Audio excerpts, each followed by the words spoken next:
और सवाल मदनी साहब के बयान को लेकर उठे हैं, उसी पर चर्चा कर रहे हैं। हमारे साथ बासित अली जी फिर से एक बार जुड़ गए, अध्यक्ष भाजपा अल्पसंख्यक मोर्चा। बासित साहब, आपने सुना होगा एसटी हसन सर को भी और हाजी साहब को भी, वो ये कह रहे हैं कि इस्लाम में या मुस्लिम धर्म में तो कोई भेदभाव है ही नहीं।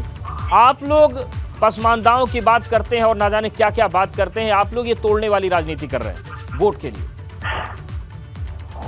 असल में इनको मुसलमानों की चिंता नहीं है, इनको अपने वोट बैंक की चिंता है। चाहे वो हाजी साहब हों या एसटी हसन सांसद जी हों, और ये अपने बेतुके बयानों के लिए जाने जाते हैं और ये उसी पसमानदा की बेइज्जती कर रहे हैं जिसकी वजह से सांसद बने हैं। आज उत्तर प्रदेश के अंदर इन्हीं की लोकसभा की अगर मैं बात करूं तो सबसे ज्यादा पसमानदा इनकी खुद की लोकसभा में है। और पसमानदा का मतलब कोई बिरादरी में नहीं है, पसमानदा का मतलब है गरीब। और गरीब वो किसी भी बिरादरी का हो सकता है, वो पठान हो सकता है, वो शिया हो सकता है, वो सुन्नी हो सकता है, वो अंसारी हो सकता है। तो आप लोग केवल पसमानदा पर ही क्यों फोकस कर रहे हैं? पसमानदा का मतलब है कि जो 80% गरीब मुसलमान हैं, उन गरीब कल्याण के लिए जो भारतीय जनता पार्टी ने योजनाएं चलाई हैं, और 4.5 करोड़ केवल फोकस नहीं किया है, 4.5 करोड़ पसमानदा समाज के लोगों को उत्तर प्रदेश के अंदर केवल लाभ देने का काम भारतीय। ठीक है, जवाब ले लेते हैं। एसटी हसन सर, वो कह रहे हैं कि हम तो गरीबों पर फोकस कर रहे हैं। ये बहुत अच्छी बात है। अगर सिर्फ गरीबों की ये पसमानदा की डेफिनेशन यही है कि गरीब मुसलमान, तो हमें कोई एतराज़ नहीं है। लेकिन अगर पसमानदा में अगर आप वो बिरादरियाँ लेके आते हैं जिसमें अंसारी भाई हैं, सैफी भाई हैं और बहुत से भाई हैं, उस पर हमें एतराज़ है।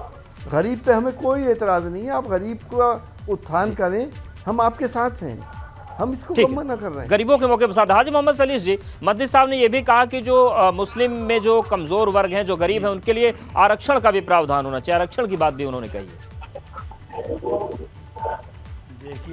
देखिए मदनी साहब ने जिस परिप्रेक्ष्य में ये बात कही है वो उसी में है जो देश का प्रधानमंत्री मोदी बन सकता है, एक तेली बन सकता है, लेकिन अयोध्या की मंदिर का प्रधान पुजारी एक तेली नहीं बन सकता है, एक दलित नहीं बन सकता है।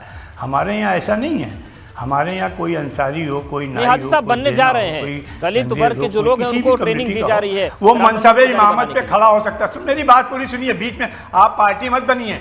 नहीं, मैं आपको तथ्य बता रहा हूँ हाजी साहब, या आप किसी के तर्जुमान बन के मैं आपको तथ्य बता रहा हूँ, पार्टी बनना ही नहीं है मुझे। क्या तथ्य बता रहे हैं आप हमें? यही बता रहा हूँ कि दलित भाइयों की ट्रेनिंग चल रही है ताकि राम मंदिर में उनको पुजारी बनाया जा सके। आप अपनी बात पूरी कर लें। ट्रेनिंग चल रही है। आप, मेरा कहने का मतलब यह है कि हमारे यहाँ काम की बुनियाद पर इंसानी तकसीम का कोई फ़लसफ़ा नहीं है कि उसको मजहबी उमूर पर नहीं फायज किया जा सकता, उसको चारपाई पे नहीं बैठने दिया जा सकता, उसको मस्जिद में नहीं घुसने दिया जा सकता, उसको कुएं पे नहीं जाने दिया जा सकता।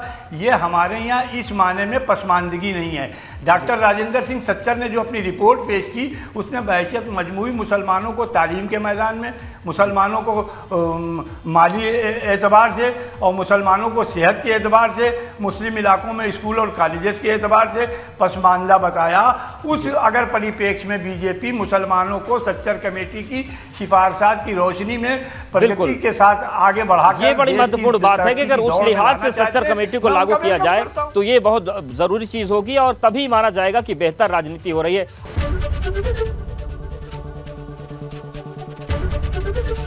एबीपी गंगा, खबर आपकी, जुबान आपकी।